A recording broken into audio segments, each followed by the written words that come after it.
In December of 1943, graffiti reading, "Who Put Lubella Down the Wych Elm?" first appeared on the side of a building in post-World War II London. A chilling discovery inside of a wych elm tree, along with mysterious clues, would keep law enforcement guessing for decades. Stay tuned to today's episode.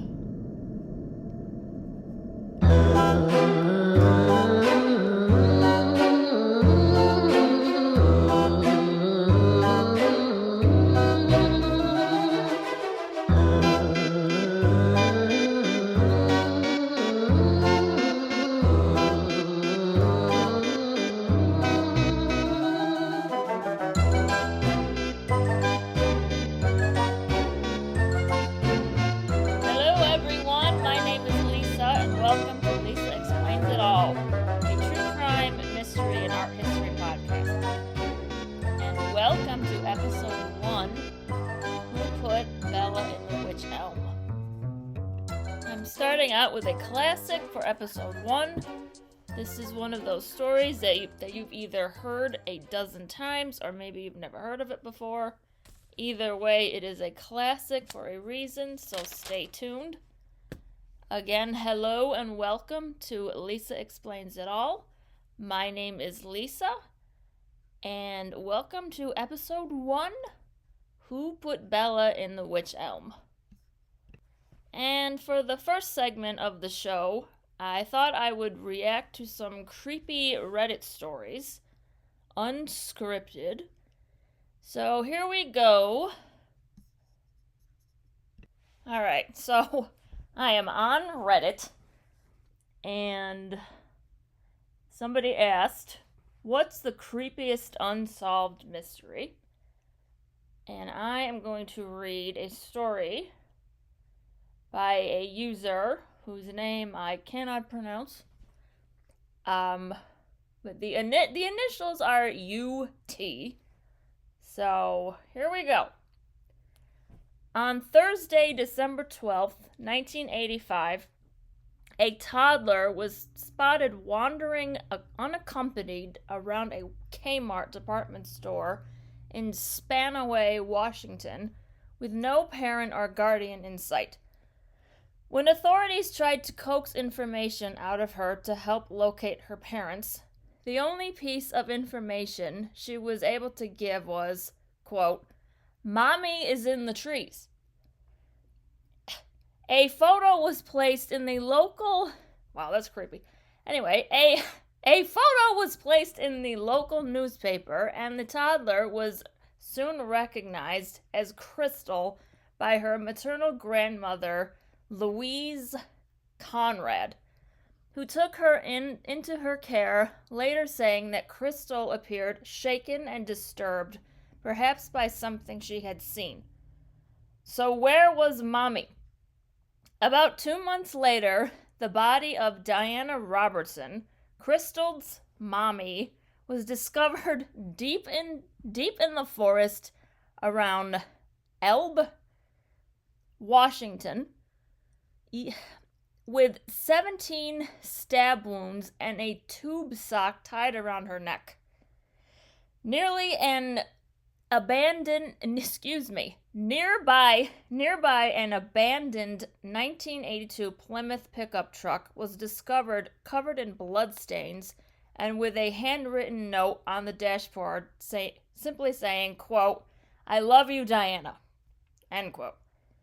This truck belonged to her partner, Mike, Riemer, a outdoorsman and trapper who often spent time in these woods.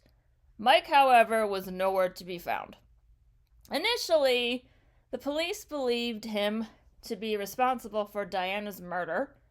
Just 2 months prior, on October 19th, 1985, Mike had been arrested and cited for domestic assault and malicious damage after allegedly kicking in a door at her apartment, throwing her to the floor, and rubbing her face in the carpet.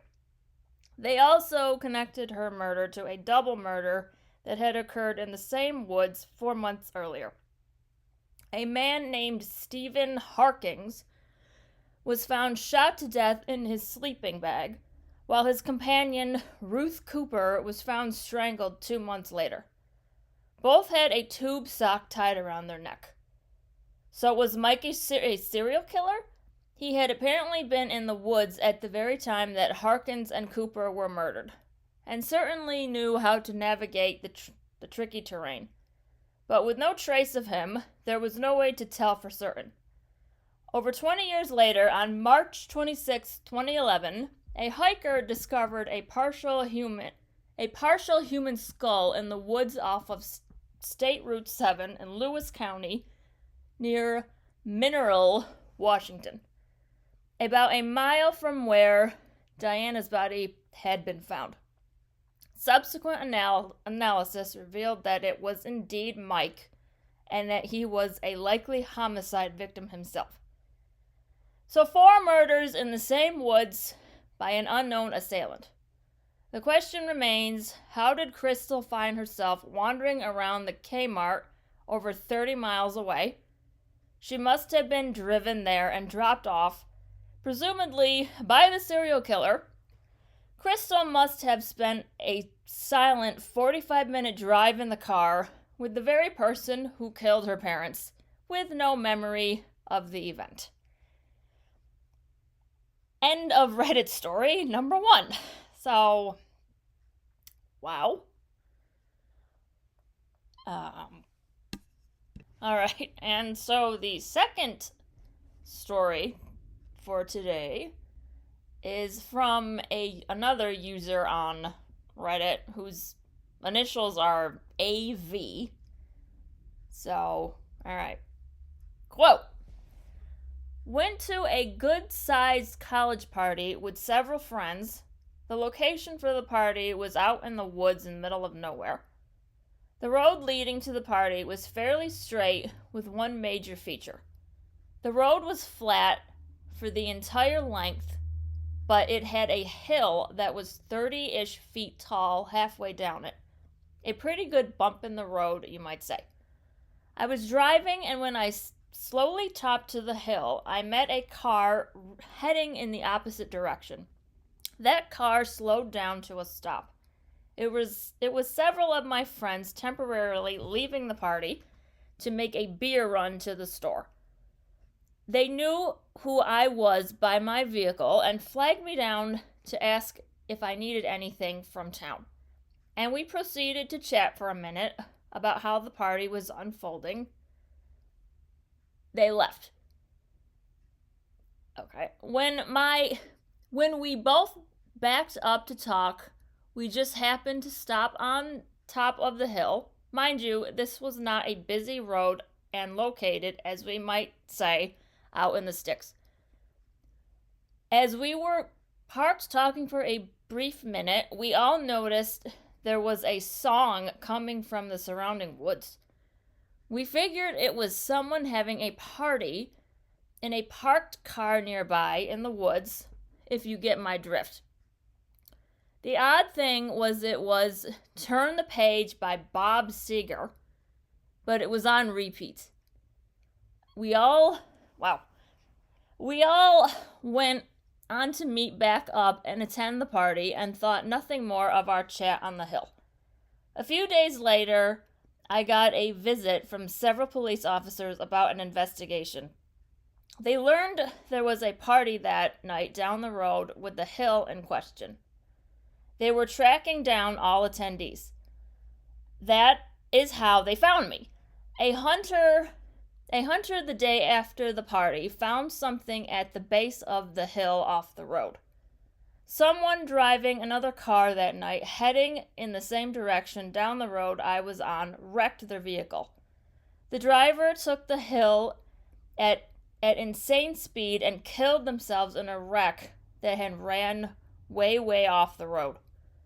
Unsolved mystery that is still ongoing. The police said that they believe the driver they found was not the driver. There were 2 people in the car who wrecked. They found one set of bloody footprints that led to the top of the hill.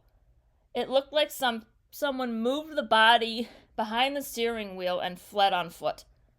They found extra sets of bloody handprints in the car. The wild thing was that they found a CD with Bob Seger.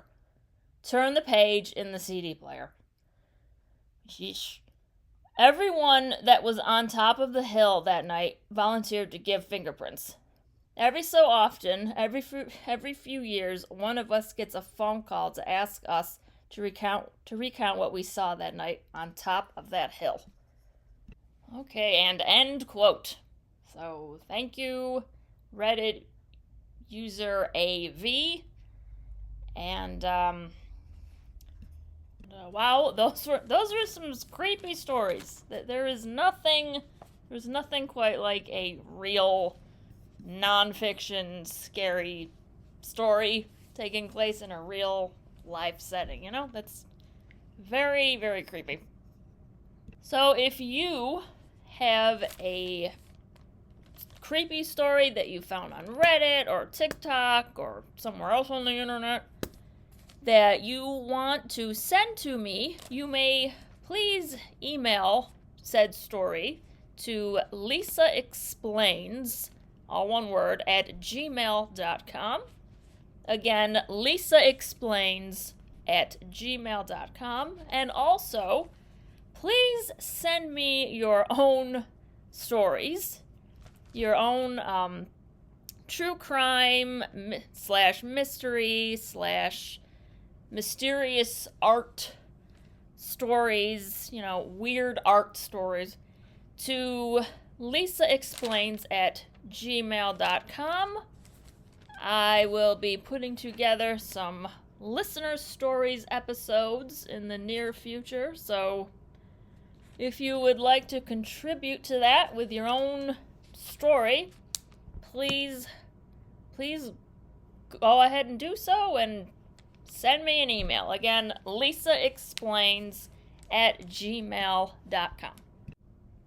And now for the next segment of the show, which I am calling a bevanda break, aka a beverage break. So, what am I having for a beverage right now? And the answer is some iced chai tea with a dash of half and half. So that's that. Who doesn't love a good chai tea, you know, especially in the summertime? I'm filming this in July, and it's very hot, so the chai tea is just right on the money. Okay. And now let's get started with today's story. Who put Bella in the Wych Elm? And all of the sources that I used for today's episode are in the show notes. On April 18th, 1943, in post-World War II London, 4 teenagers, Robert Hart, Thomas Willits, Bob Farmer, and Fred Payne, were out hunting for small animals to eat in Hagley Wood on land that belonged to Lord Cobham when they saw a large wych elm tree.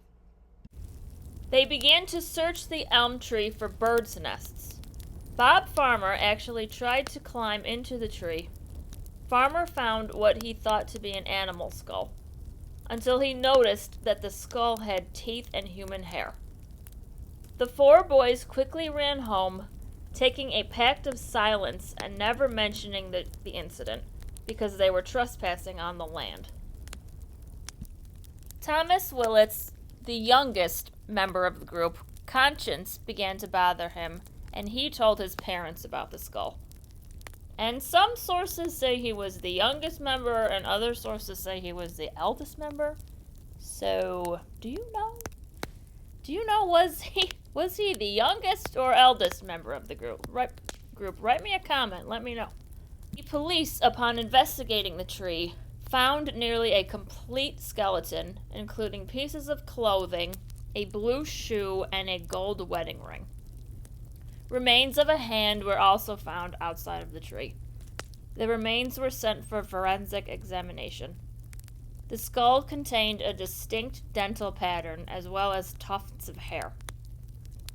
Pathologist James Webster was also able to determine that the body was that of a female who was around the age of 35, 5 feet tall, and had given birth at least one time.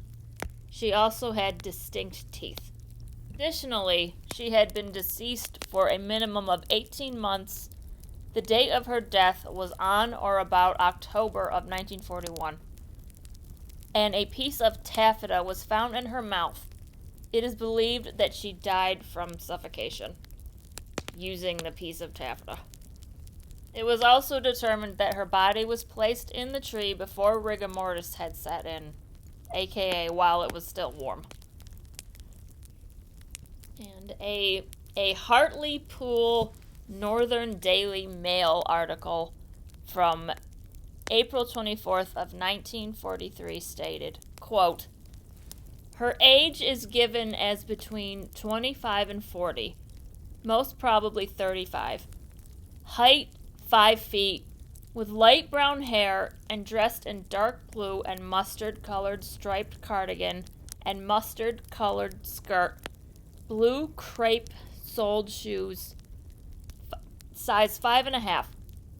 All the garments were described as poor quality, and a wedding ring found among the bones was of rolled gold, probably worth 2 and 6 today." End quote.